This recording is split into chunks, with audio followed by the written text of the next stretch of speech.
लेकिन एलियंस। मैंने जो रिसर्च किया, ये लोग एलियंस नहीं है, ये हमारे ही अंदर है। वो जो है ना, एंटार्क्टिक के अंदर एक सिविलाइजेशन है, इनर अर्थ। अगर आप गूगल करेंगे हाँ, तो मैंने आपको मैंने मिल पढ़ा है जाएगा। इसके बारे में। बिल्कुल पढ़ा है मैंने, इनर बड़ा अर्थ वही सिविलाइजेशन। हाँ।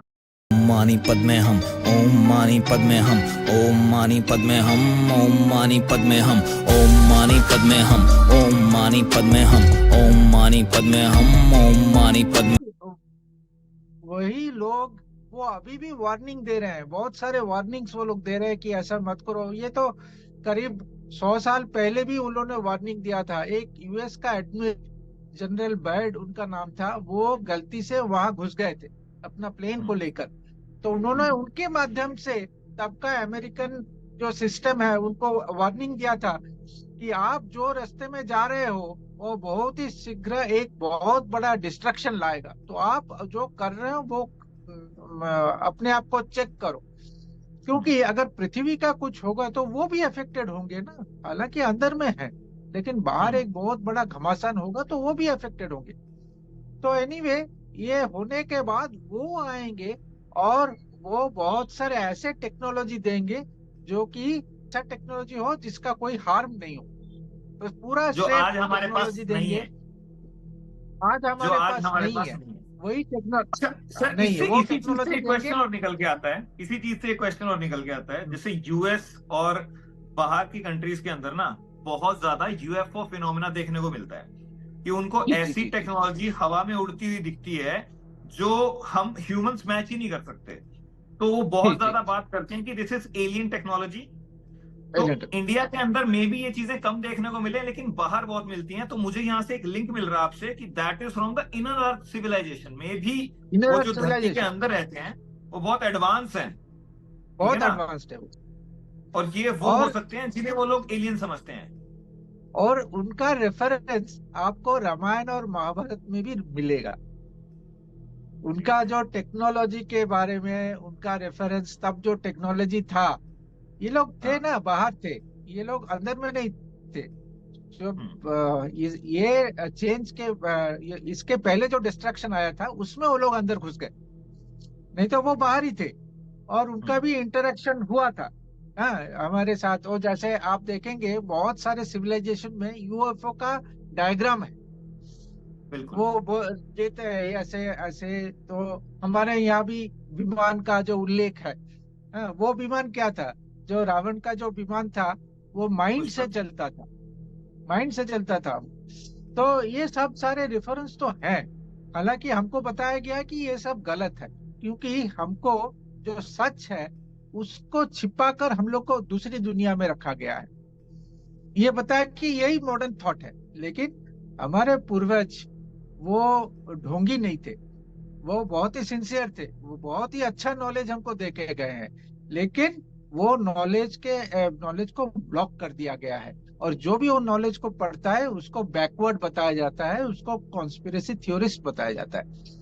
तो हम्म, आप देखो, जो 600 साल पुराने ये लोग गरीब थे, बहुत ही गरीब, भिखारी जैसे गरीब कि, मगर उनके अंदर क्या पावर था, आप समझो कि वो सब कुछ जो भाप के हमको वार्निंग दे के गए हैं। और हम्म, ये जो वार्निंग है दिए हैं, वो बहुत ही क्या कॉम्प्लिकेटेड वे में दिए हैं।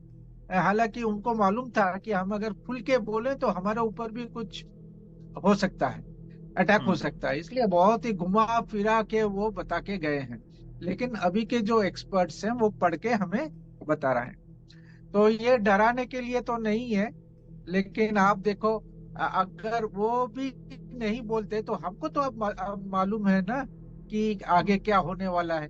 क्योंकि ये जो आज का जो सिस्टम है वो चाहता है कि डिस्ट्रक्शन हो, लोग मरे, पॉपुलेशन एक जो है करीब 5 करोड़ का पॉपुलेशन रहे।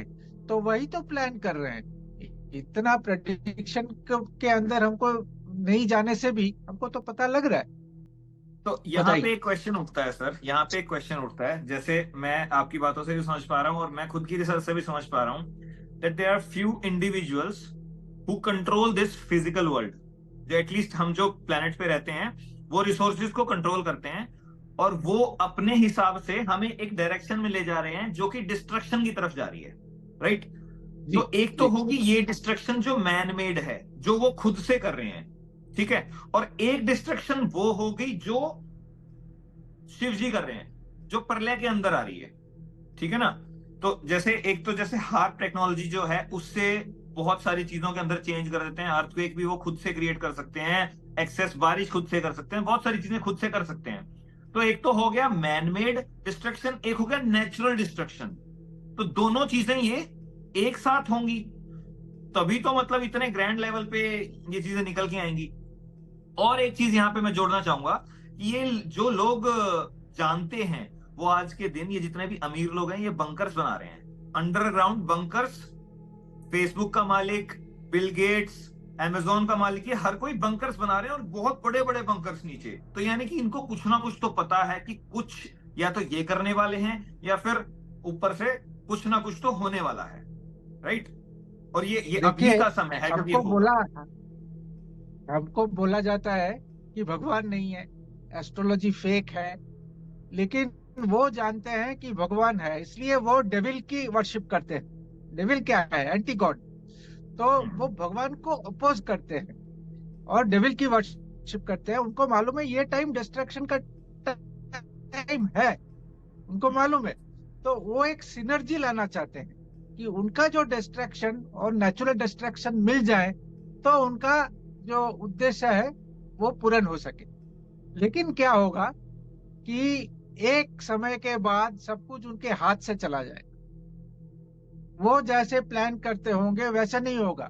ये जो शिव जी हैं वो अपना प्लान चलाएंगे, और उनका प्लान जो है 2024 से ही चालू हो गया है। अभी आप देखिए, जो कल्कि की बात हम लोग कर रहे हैं वो आइदर 25 में ही आएंगे या 26 में आएंगे, बहुत ही घमासान होगा, उसके बीच में से वो आएंगे। वो है हमारे साथ। तो आप राजस्थान के कुछ टेम्पल्स हैं, तो वो मैं गया हूं वहां इंडिकेशन पे। देते हैं कि वो, हाँ वो गए, वहां पर एक विष्णु का मंदिर है। तो वो विष्णु का मंदिर में वो लेप चढ़ाते हैं। तो हर वक्त क्या होता था ना, उनका जो राइट साइड का लेप वो शाम होते ही गिर जाता था, और वो प्रेडिक्शन था जब वो गिरना बंद हो जाएगा तब समझ लो कि कल्कि का प्रेजेंस है अभी पृथ्वी में। 2015 में वो गिरना बंद हो गया, तो वो इंडिकेशन दे दिए कि कल्कि आ गए हैं, वो है। और भी एक है, एक घोड़ा का टापू जो है वो छू वो गया पैर है, उठा रहा जो है। हाँ आस्ते आस्ते वो छू, और मेरे को पता चला है कि 22 फरवरी 2022 में वो करीब छू दिया है। तो ये सारे इंडिकेशंस हैं। और भी हमारे पूरी से भी इंडिकेशंस आपको हमको मिलेंगे, जैसे जो एक स्तंभ है, अरुण स्तंभ स्तंभ बोलते हैं, जो है मंदिर के सामने, वो गिर जाएगा या वहां से ले लिया जाएगा। तो अभी एक देखिए, एक कंस्ट्रक्शन चल रहा है मंदिर के चारों तरफ, शायद वो उससे अफेक्टेड हो जाए, क्योंकि ये सब रेत के ऊपर ये सब कंस्ट्रक्शन है, और वहाँ एक्चुअली कुछ भी नहीं करना चाहिए, क्योंकि अगर रेत को आप डिस्टर्ब कर दो तो पूरा स्ट्रक्चर हिल जाता है। लेकिन चल रहा है, ये डेवलपमेंट के नाम पर बहुत कुछ चल रहा है, बोलने का भी कोई ये नहीं है, स्कोप नहीं है, क्योंकि सभी पॉलिटिसाइज्ड हो गया है। लेकिन आप देखिए, जैसे समय चक्र जैसे घूमना है वो अपना घूम रहा है, और ये जो इवेंट्स हो रहे हैं वो समय ही उसको कर रहे हैं। हमारे सामने काल खड़ा है, अभी हम तो वार्निंग दे रहे हैं, लेकिन हमको ये भी मालूम है कि काल के सामने कोई भी खड़ा नहीं हो सकता है। जो भी काल को रोकने का भी कोशिश करता है, काल उसको उड़ा के ले जाता है। तो अभी क्या है, अभी का स्टेज है, हम लोग सब शांत होके देखें कि क्या हो रहा है, क्योंकि हमारे हाथ के अंदर में और कुछ भी नहीं है। लोग बोल रहे हैं हम ये करेंगे वो करेंगे, लेकिन आप देखिए जो बड़े बड़े हैं, जो वो बोल रहे हैं कि अभी हमारे हाथ में कुछ है नहीं, हमको अब देखना है कि प्रभु की लीला, बस देखना बाकी रह गया। वेद भी पढ़ता तभी आर्टिस्टिक हूँ, योग भी करता मैं ब्रह्मचारी हूँ, अधर्म जो करता उस पे मैं भारी हूँ, धर्म का झंडा झुकने ना दूंगा, भोले का चेला मैं उसका आभारी हूँ। सिंगल है लड़का वे लेबल नहीं, खुद के ही दम पे कोई लेबल नहीं।